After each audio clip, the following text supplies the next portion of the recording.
오늘 우리에게 주시는 하나님의 말씀은 열왕기상 18장 36절에서 39절까지 말씀입니다. 열왕기상 18장 36절에서 39절까지 말씀입니다. 구약성경 548쪽에 있습니다. 저녁 소재 드릴 때에 이르러 선지자 엘리야가 나아가서 말하되 아브라함과 이삭과 이스라엘의 하나님 여호와여, 주께서 이스라엘 중에서 하나님이신 것과 내가 주의 종인 것과 내가 주의 말씀대로 이 모든 일을 행하는 것을 오늘 알게 하옵소서. 여호와여, 내게 응답하옵소서. 내게 응답하옵소서. 이 백성에게 주 여호와는 하나님이신 것과 주는 그들의 마음을 되돌이키심을 알게 하옵소서 하매, 이에 여호와의 불이 내려서 번제물과 나무와 돌과 흙을 태우고 또 도랑의 물을 핥은지라.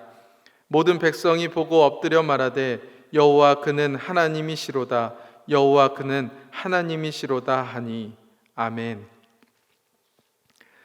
오늘 본문 열왕기상에 등장하는 엘리야는 능력의 선지자, 하나님의 선지자, 불의 선지자와 같은 이름으로 불릴 만큼 많은 이적과 기사를 행했습니다. 그중 대표적인 사건이 갈멜산 전투입니다.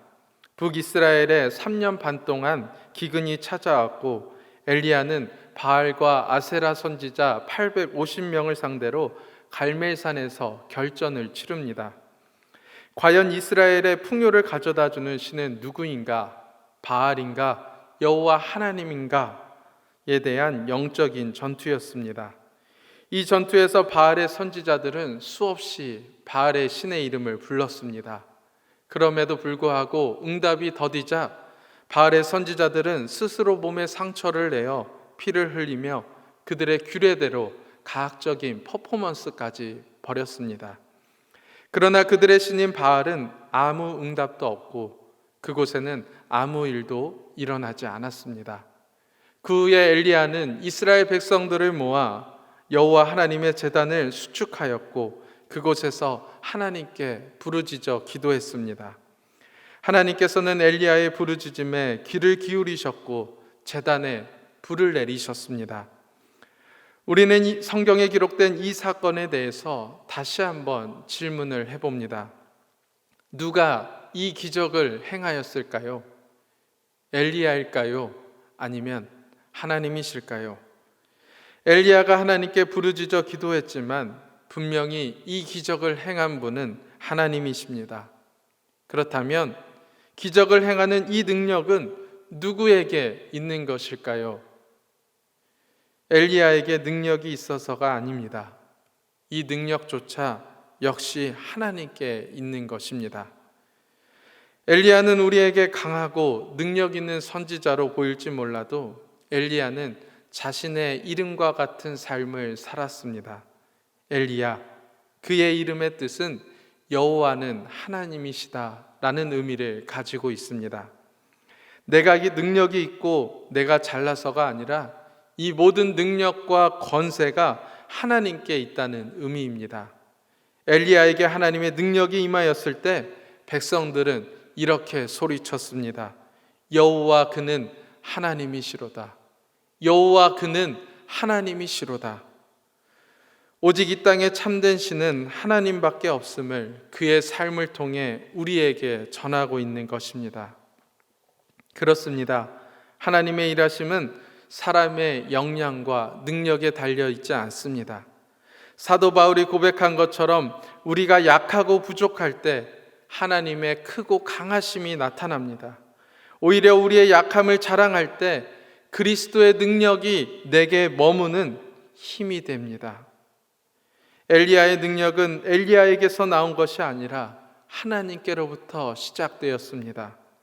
엘리야가 행한 수많은 기적들은 엘리야가 행한 것이 아니라 하나님께서 엘리야를 통해 하신 일이었습니다. 하나님께서 엘리야를 사용하시고 엘리야를 통해 많은 일들을 이루신 이유가 무엇일까요?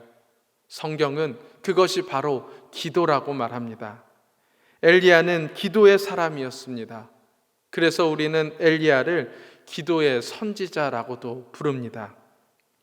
성경 속 엘리야의 삶을 들여다보면 엘리야는 기도로 하나님과 늘 동행하는 삶을 살았습니다.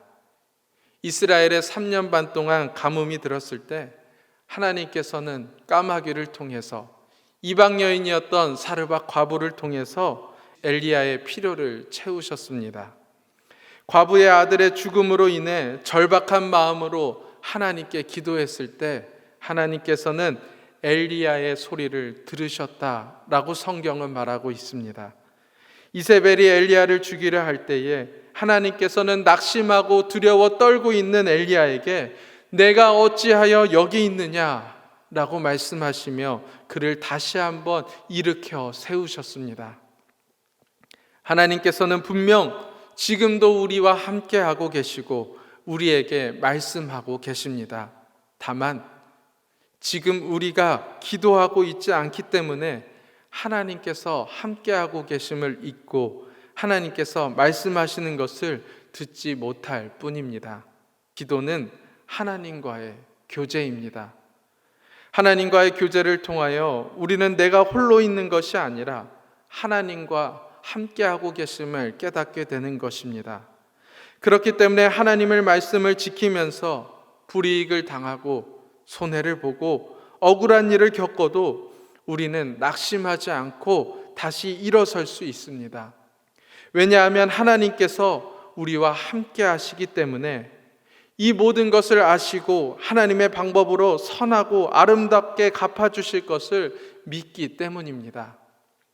그래서 우리는 기도해야 합니다. 기도하지 않을 수 없습니다.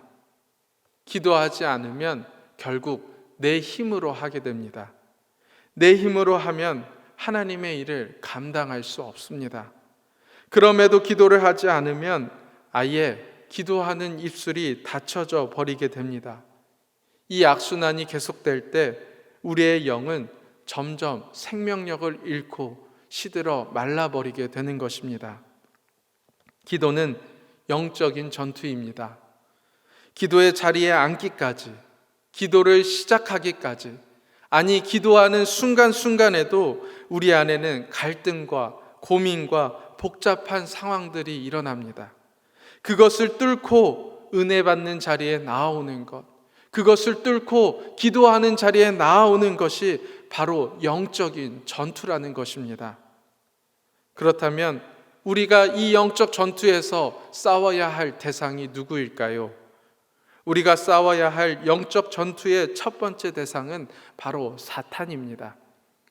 사탄의 모든 전략과 목표는 궁극적으로 하나님과의 관계를 단절시키는 것입니다. 사탄은 기도의 자리에 나오지 못하도록 우리를 회방하고 심지어 기도 시간에도 기도하지 못하도록 방해합니다.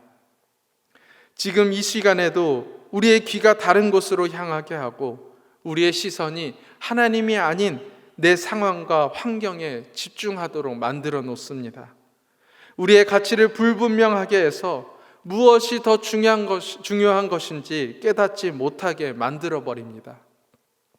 우리를 참소하고 고발합니다. 지키지도 못할 것을 왜 기도하냐고, 네가 기도할 자격이 있느냐고 기도하는 사람의 마음을 계속해서 공격해 옵니다. 그렇기 때문에 우리는 더욱이 십자가 앞으로 나와야 합니다. 우리가 자격이 없을수록 그 십자가의 사랑과 은혜를 사모하며 더 가까이 나와야 합니다. 십자가의 사랑이 용서하지 못할 죄가 없음을 꼭 기억하시기 바랍니다. 아무리 나의 부끄러움이 크다 할지라도 하나님의 은혜로 덮지 못할 부끄러움이 없음을 반드시 기억하시기 바랍니다. 찬송가 350장에 이런 가사가 있습니다. 우리들이 싸울 것은 혈기 아니요, 우리들이 싸울 것은 육체 아니요, 마귀 권세 맞서 싸워 깨쳐버리고 죽을 영혼 살릴 것일세. 우리가 싸울 것은 혈기도 육체도 아닌 마귀임을 분명히 밝히고 있습니다. 그리고 이어서 2절과 3절에 우리가 어떻게 싸워야 하는지를 노래합니다. 우리들이 입은 갑옷 쇠가 아니요, 우리들이 가진 검은 강철 아니요, 하나님께 받아가진 평화의 복음, 거룩하신 말씀이로다. 악한 마귀 제 아무리 강할지라도 우리들의 대장 예수 앞서가시니 주저 말고 용감하게 힘써 싸우세. 최후 승리 얻을 때까지. 오늘도 가정에서 그리고 일터에서 여러분이 있는 그곳에서 영상으로 예배드리는 도림의 성도 여러분, 지금 있는 그곳이 하나님께서 함께 하시는 곳, 하나님의 집 베델이 되시길 바랍니다. 어떤 핑계도 이유도 만들지 마시고 지금 있는 그 자리에서 하나님께 기도하며 은혜 받는 도림의 성도들이 되시길 바랍니다. 우리가 싸워야 할 영적 전투의 두 번째 대상은 바로 나 자신입니다. 십계명에 보면 하나님께서는 너를 위하여 새긴 우상을 만들지 말라라고 말씀하셨습니다. 우상이 만들어지는 이유가 바로 나를 위해서라는 것입니다. 이 말인즉슨 결국 우상이 바로 나 자신이 된다는 것입니다. 그래서 기도의 가장 큰 적은 우리의 이성, 우리의 경험, 우리의 감정입니다. 기도하면 뭐가 달라질까? 기도한다고 이게 될까? 지금까지 기도했는데 뭐가 변했을까? 라고 생각한다면 벌써 우리는 기도에 실패한 것입니다. 인간적인 감정과 경험과 이성이 때로는 우리의 기도를 방해합니다. 아니, 시작조차 하지 못하도록 만들어버립니다. 열왕기상 18장 41절에 엘리야는 아하방에게 이렇게 선포했습니다. 올라가서 먹고 마시소서. 큰 비소리가 있나이다. 아직 비는 한 방울도 내리지 않았습니다. 비가 올 조금의 징조조차도 보이지 않았습니다. 그러나 엘리야는 아하방에게 담대하게 선포했습니다. 그리고 42절에 그의 얼굴을 무릎 사이에 놓고 하나님께 간절하게 절박한 마음으로 기도했습니다. 이것이 바로 그리스도인들이 야성입니다. 이것이 바로 그리스도인들의 야성입니다. 세상에 굴복하고 타협하는 것이 아니라 오직 방법은 하나님께만 있습니다.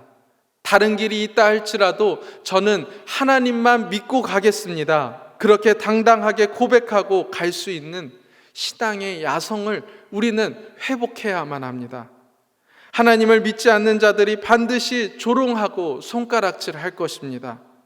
기도하는 우리를 향해 우리 스스로에게 물었던 것처럼 기도한다고 달라지냐고, 기도한다고 될 일이냐고 그렇게 물어올 것입니다.